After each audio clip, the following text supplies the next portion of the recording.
Oye, ¿cómo nosotros podemos cambiar nuestro hábito alimenticio? Porque cada vez más nos alimentamos y nos estamos envenenando. Y es por eso que hoy vamos a conversar acerca de cómo nos enferma lo que comemos todos los días. ¿Sí? ¿Escuchó bien? Todos los días. Todos los días. Y con esto nos vamos a apoyar en un documental que, traducido al español, dice más o menos así: tenedores sobre cuchillos. Y lo primero dice relación respecto a que nosotros, en general, cada vez que tenemos una celebración, lo asociamos con alimento. Alimento en abundancia. Una fiesta, perdón, un asado. Es el principal objetivo de la vida hoy por hoy. Comemos por distintas razones y más de lo que necesitamos. Exactamente. Pongan mucha atención porque esto es lo que nosotros hacemos con la comida y, por Dios, el daño que nos generamos. Aquí está. A ver. Food. It's central to our lives and traditions. Every special occasion seems to involve food and feasting. But could some of these same foods, including several that we think are good for our health, also be causing many of our most serious health problems? No less than 40% of Americans today are obese, and about half of us are taking some form of prescription drug. The best-known statin drug, Lipitor, is the most prescribed drug ever in the world. This could be the first generation of children in the United States that lives less than its parents. You see, there's no money in healthy people, and there's no money in dead people. The money is in the middle.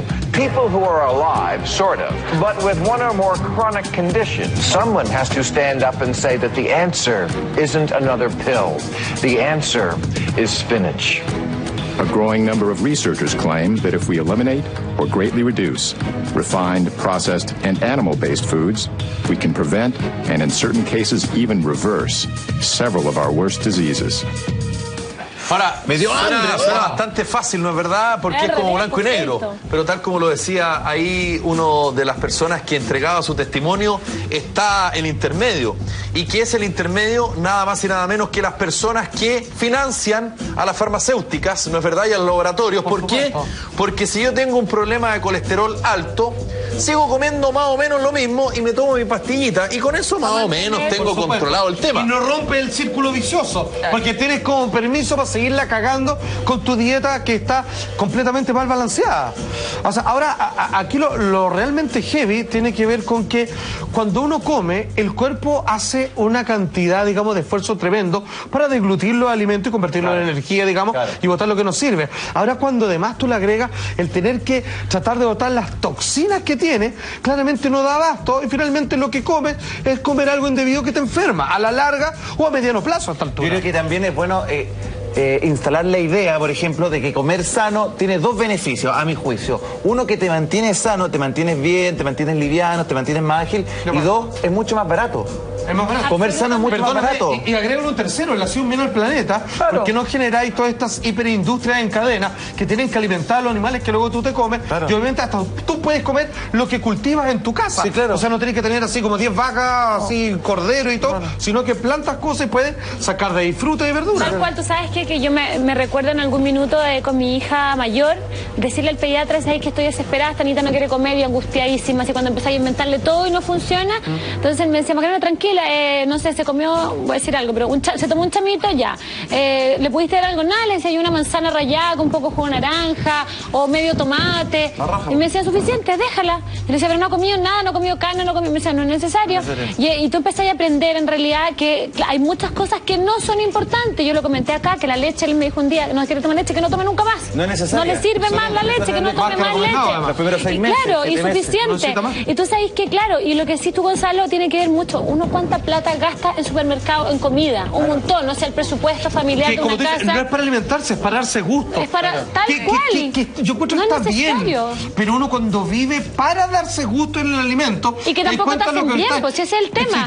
Porque si fuera placer acompañado de salud, da lo mismo. Bueno, pero no es así. Nosotros estamos muy acostumbrados que el tema de las carnes son como básicas y esenciales en nuestra alimentación. Entonces, cuando antes no era así. Cuando antes no era así, pero igual la gente cree hoy en día que que si en tu alimentación diaria no existe un poco de carne, es que no estás llenando, claro, no estás comiendo bien. En el fondo esa es como la idea en la cabeza que tienen todos, ya sea pollo, carnes rojas. Porque están todo el tiempo diciéndonos qué es lo bueno comer. O sea, tenemos la versión de la nutricionista, tenemos la versión del reportaje de la tele, tenemos la versión del documental.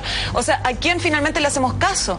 O sea, ¿qué está pasando? ¿Qué está pasando con los alimentos? ¿Qué pasa con nosotros como seres humanos? Carne, estamos todos de acuerdo con eso. Bueno, y que está de moda la dieta de la proteína, ¿no entendés? O sea, la dieta del genotipo, que te dice qué alimentos puedes, no puedes. Que las minas te terminan comiéndose 2 pechugas de pollo al día solamente y que eso les termina siendo peor. Qué es loco, porque la dieta, que no es una dieta, que es lo mejor de todo el sirope, consiste, que mira qué curioso, en no comer. Porque sabes que comer te afecta y es un problema a la larga a esta altura. Ahora, nosotros el otro día conversábamos acerca del tema de las carnes rojas y aquí se dijo, se comentó acá, de hecho lo dijo la Mariana, que dice relación con el consumo de carne y cómo ha aumentado.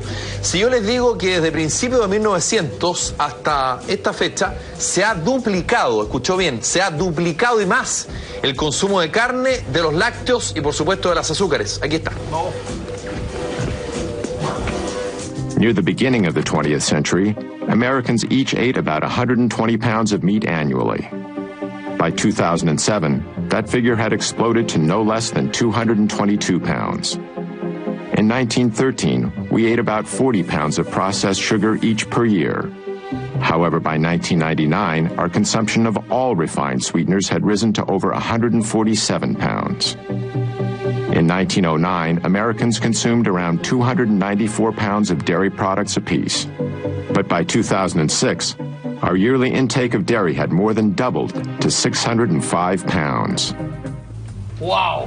Ahora, no podemos decir exactamente que actualmente, tal cual como se decía al principio, eso implica una mejor alimentación.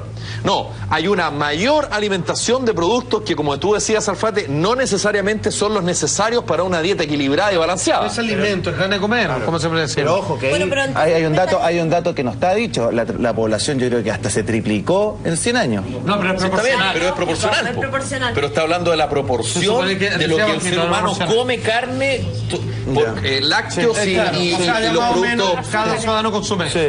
Hay una cosa sencilla y básica, perdona, que tiene que ver en... hay dos cosas que no se le dice a la gente. Hoy día igual existe una moda en esta dieta del genotipo, que a través de tu ADN determinan básicamente cómo tú te puedes alimentar. Sí. Pero independientemente que eso hoy día tiene un costo bastante alto, la responsabilidad que debería asumir cada gobierno en cada país es decirte, no a lo mejor específicamente lo que tú tienes que comer, pero sí existe una cantidad, un grupo de alimentos que no le hace daño al gran común denominador de las personas, por dejar siempre un espacio a pequeños detalles en lo que tiene que ver con el cuerpo humano. Pero eso no lo hacen. Y segundo, es la forma en cómo tú preparas los alimentos, porque independientemente del alimento que tú tengas, donde lo pones, llámese el teflón, los metales y todo ese tipo de cosas, tampoco es una información que se reconoce, donde también el alimento que ha intervenido y lo que tú mandas para adentro es otra cosa. Se sabe que hace mal porque lo permiten. A mí me ha tocado estar filmando mucho el tema gastronómico de Chile, y una de las cosas que me llamó más la atención, sobre todo en la octava región, una región maravillosa, el Biobío, era la dieta alimenticia que tenían. O sea, todo era con chancho, papa y sopaipilla. O sea, si no tenía eso, si era eso, si no estaba eso, no habéis comido. Entonces, es como la base, es como la base. Ahora con repetición, la idea es que no se note pobreza. Ahora es muy asociado al frío, a la baja temperatura, todo, pero era power. Sí. Creo que tiene mucha razón, Juanjo, porque no es lo mismo comerte, no sé, un pedazo de carne hecha a la plancha, que hecha en una fritura que está llena de grasa saturada. Claro, la milanesa. Mi mamá toda mi vida me hizo la milanesa al horno y me acostumbró a eso, entonces yo estoy acostumbrada a que todo lo que cocino lo hago al horno y sin aceite. Más que la fritura, yo creo que, Juanjo, nosotros la otra vez hablamos acá de un tema que tiene que ver con los materiales, donde uno mantiene la conservación además de los alimentos. Claro. Esa cosa de que pasan del tupper al no sé qué y de la cosa metálica, de la fuente, del que la sacáis del refrigerador, del supermercado, en una temperatura llegan a la casa, después han andado en el auto, no sé qué, al refrigerador, después lo sacáis del descongelador. O sea, hay un proceso de que claramente se contamina y cambia. Además que la buena comida, ya he sabido, se echa a perder, digamos, es la mejor, y por lo tanto la que tiene tanto aditivo, digamos, es la que habría que evitar, digamos, porque dura más, es una mala señal. Se echa a perder, por lo menos mételo para adelante. Es más de verdad, al menos. Es más de verdad. Ahora, los azúcares en los alimentos también es veneno. Veneno blanco. Y claro, tiene que ver con que la mayoría de este tipo de alimentos se hace por completo artificiales, por lo tanto tú necesitas una gran cantidad de esos alimentos para poder saciar el hambre. Exacto. Y pongan atención porque, claro, que desde el año 1973 en Estados Unidos se comenzó a subsidiar algo que es muy relevante para lo que significa la mala alimentación hoy por hoy. Aquí está. In 1973, the U.S. Congress passed a new farm subsidy bill. Among other things, it included incentives that encouraged a massive increase in corn production. One of the major byproducts of this enormous corn surplus was a low-cost sweetener called high fructose corn syrup. Companies could add this sweetener to anything from soda pop to hot dogs, and then make these products widely available at low prices. Processed sugars and other refined foods are far more calorie-dense than the whole plants they're made from. The dramatic increase in their use is a major reason why our food has become richer. The problem with weight management in humans is that if you make these foods completely artificial, which we do today, you wind up with a problem that people have to overeat just to be satisfied. Oye, perdón, sé que puedo hacer algo. Es que sabéis que a propósito de los azúcares, los endulzantes, hay que decir que, bueno, eso es una estafa. A nosotros nos obligan, nos acostumbran a crear el hábito de las cosas dulces. A ver, ¿por qué lo digo? Porque yo, de un buen tiempo a esta parte, he eliminado casi por completo el azúcar de mi vida. Y obviamente comencé a tomar té, infusiones, todo sin azúcar, que antes yo era de 3 a 4 cucharadas, guau, jurado. Y de repente te acostumbras. Y es rico, y de repente por ahí se olvida y alguien te pone 2 cucharadas de azúcar y no es que dejé algo que me gustaba, me doy cuenta que la wea dulce es malo, es como sobresalar algo, al igual sobre endulzar. Nos acostumbraron al azúcar, es mentira que la queremos, no la queremos. El tiene que ser muy dulce, la mermelada tiene que ser muy dulce, el café tiene que ser muy dulce, todo tiene que ser muy dulce. Y basta salirse un poquito para darte cuenta que no quieres más azúcar. Son hábitos que uno aprende, yo insisto, suena reiterativo y todo, pero ¿sabéis qué? Cuando te dice no le eches comida, no le eches sal a la comida. Y tú decís, pero qué lata, una comida a la comida. Nada. Y después te vas dando cuenta que en realidad la comida es sin sal. A mí me pasa que yo voy a otros lados y encuentro. O sea, yo no es que no le eche, pero yo a la comida de mi casa le echo muy poca sal.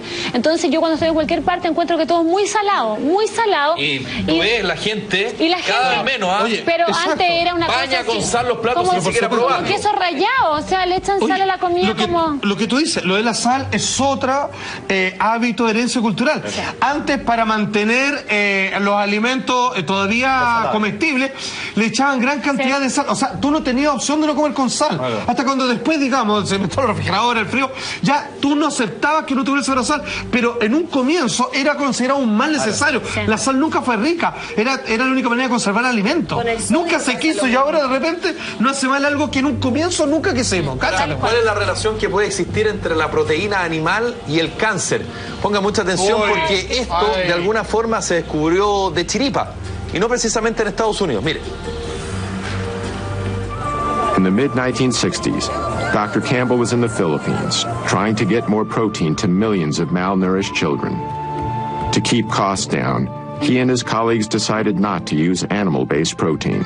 But then Dr. Campbell stumbled onto a piece of information that was extremely important. It centered on the more affluent families in the Philippines, who were eating relatively high amounts of animal-based foods. But at the same time, they were the ones most likely to have the children who were susceptible to getting liver cancer. Because we learned that animal protein was really good in turning on cancer. Bueno, eso, hoy día si vamos a la síntesis de eso, ponte tú, la gente que toma este tipo de batidos anticatabólicos que son proteínas sintéticas. Esos tarros. Claro, esos tarros bien grandes. Hay algunos que son a base de proteína animal y proteína vegetal. Y la diferencia, y en esto las personas que lo consumen van a estar 100% de acuerdo, en que una produce una cantidad de meteorismo así, pero absoluto, con un olor horrible, y la otra nada que ver. También, porque sabemos que genera cáncer. Porque la animal es meteorismo. Y ahí está, porque la proteína pura es sintética, es darle con todas las ideas. Bueno, ¿vos te has dado cuenta la cantidad de tiempo que tarda en la carne roja en digerirse en el cuerpo? 2 días. Por eso es el esfuerzo. Es uno de las... Cuando el cuerpo hace un esfuerzo tratando de digerir lo que comemos, no puede procurar el defenderte y mantenerte sano. Estás tan ocupado con lo otro, digamos, que no puede hacer su real pega, que mantenerte completamente sano. No sé si es algo personal, pero a mí me pasa que el día que yo como carne roja, sobre todo, porque el tema del pollo sé que mi cuerpo está acostumbrado, pero carne roja, siento el estómago pesado por más de 2 días. Al otro día tenés como en la boca mucho más fuerte, como tu aliento es como mucho más fuerte de lo normal. Entonces igual eso dentro del cuerpo se nota que te hace mucho peor. Que está haciendo un esfuerzo más allá de lo que debe. Puede suplir porque hay ciertas cosas que son necesarias, pero ¿con qué? ¿Con legumbres, por ejemplo? Exacto. Es una buena nueces, almendras, vitaminas, por último. No, en Argentina hay plantaciones de soja, que es la soya. Y nosotros consumimos mucha milanesa o hamburguesa de soya. Yo las compro. Es rica la carne de soya, no transgénica. Ahora también salió que la carne de soya tampoco era muy buena para el organismo. Entonces, la transgénica. La otra hace bastante bien, yo diría. La natural. Claro. Bueno, y ¿qué tiene de importancia, por ejemplo, en la dieta, como preguntaba la Maca, la fruta y la verdura versus lo que significa la carne roja? Miren, a ver. Many of our most crippling conditions could be greatly reduced, if not completely eradicated, simply by eating what they call a whole foods, plant-based diet. This means consuming foods that come mainly from whole, minimally refined plants, such as fruits, vegetables, grains, and legumes. It also means avoiding animal-based foods, such as meat, dairy, and eggs, as well as processed foods like bleached flour, refined sugars, and oil. Suena bastante simple lo que sale ahí, pero es la realidad. Intentar reducir lo más posible en la dieta las carnes, los azúcares y por supuesto las masas y las harinas. ¿Por qué? Por lo que usted estaba viendo. Y lo menos elaborado posible, la fruta y la verdura, porque hace muy bien. Eso era cómo nos enferma lo que comemos diariamente, así que mucha atención con eso. Mucha atención, porque esto es de suma importancia para usted que está atento a todos los movimientos telúricos en nuestro país. El día de ayer domingo, siendo 10 minutos para las 11 de la noche, tembló al suroeste de Ollagüe con una intensidad de 6.7. ¿Región de Antofagasta? Sí, señor. Hasta ahí todo bien. 5.7, perdón, me corrijo, casi 6, como se anunció en todos lados. Pues bien, eso no quedó solamente ahí, porque unas horas más tarde, 7:43 de la mañana, hora Chile, a 112 kilómetros al sur-sureste de Saparua, en Indonesia, 6,3 fue el golpe que acaeció en la tierra de esa localidad. Pues bien, como ellos nos han enseñado, como ya estamos atentos, exclusivamente para Si Somos, nuestro querido amigo de Red Alert, se patentaron con el dicho de que claramente en 7 días más, al parecer, estaría temblando con la misma o mayor intensidad en nuestro país. Absolutamente. Que lo escuchemos de sus propias palabras. ¿Dónde sería el sismo? ¿Para cuándo habría que esperar esto? Por favor.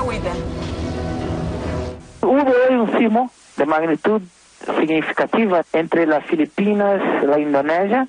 A partir de este sismo, aguardamos 3 días para saber exactamente dónde puede venir un sismo para todo el país, Chile. Esperamos ya antemano probable sismo en la región entre el Golfo de la California y México, un punto. Otro punto en los próximos 3 días, el Papúa. Y el otro punto que aguardamos sería el norte de tu país, Chile. Como ya conocemos, con el sistema de emigración de sismo, lo que acaba de ocurrir en Indonesia acaba de generar 3 puntos de impacto para un nuevo movimiento telúrico. Chile está en esa triada. Ahora, lo que es peor, al haber temblado en Indonesia, no importa lo que suceda, definitivamente de aquí a una semana va a volver a temblar en nuestro país. decían ellos que en 3 días más van a saber con absoluta precisión cuándo sentiríamos el reflejo del sismo de Indonesia. El miércoles. Exactamente en nuestro país, y vamos a estar informando. Solo muy cortito. Eso quiere decir que sí o sí va a temblar. Sí o sí va a temblar. Acá en nuestro país. Ahora, hasta con los datos que tenemos a través del sistema de la gente de Red Alert, ¿dónde sería, según lo que dice este grupo brasileño, a través de su único sistema hasta ahora de predicción de sismo, dónde golpearía? ¿En qué parte de nuestro país? Por favor, escuchen. Si el Golfo de la California o México, entonces pasaría en una región un poco más cercano a la región central. Y si el Papúa, sería entonces una región norte de tu país. Mira, ¿Ok? así de específico. Así de específico. O norte grande. Exactamente. Estos son los últimos datos entregados que estamos obviamente recopilando para su seguridad, para que pueda sentirse completamente advertido. 7 días más o menos, máximo 8 decían ellos que golpearían nuestro país, pero en 2 días más, miércoles tirando para el jueves, ellos podrían dar con una precisión aún más matemática dónde golpearía este sismo en nuestro país. Ahora, lo que obviamente todos quieren saber, ¿de cuánta es la intensidad? ¿Tenemos que estar preocupados? ¿Tenemos que estar listos? Al parecer sí. Ay, no. Por favor. Yo pienso que cercano a 6. Y por cercano a la misma magnitud, entre 5,7, 6. Lo que significa que es algo que te despierta si estás durmiendo, lo que significa que algo que te preocupa y puede generar pánico en un sector de la población que es tremendamente sensible a este tema, que siempre va a estar diciendo, por fin viene el grande, el que estamos esperando. Solamente para dejarlo un poco más tranquilo, más adelante en la semana entregaremos información cada vez más precisa, es que derechamente es hacer un temblor, alrededor de 6, por lo que no se van a caer casas, pero sí el suelo se va a mover. Dentro de la próxima semana. Exactamente, así que esperamos haber cumplido con la información y obviamente estar atento a cualquier cambio o más específico respecto a la información que nos entrega nuestros grandes amigos de Red Alert. Y lo que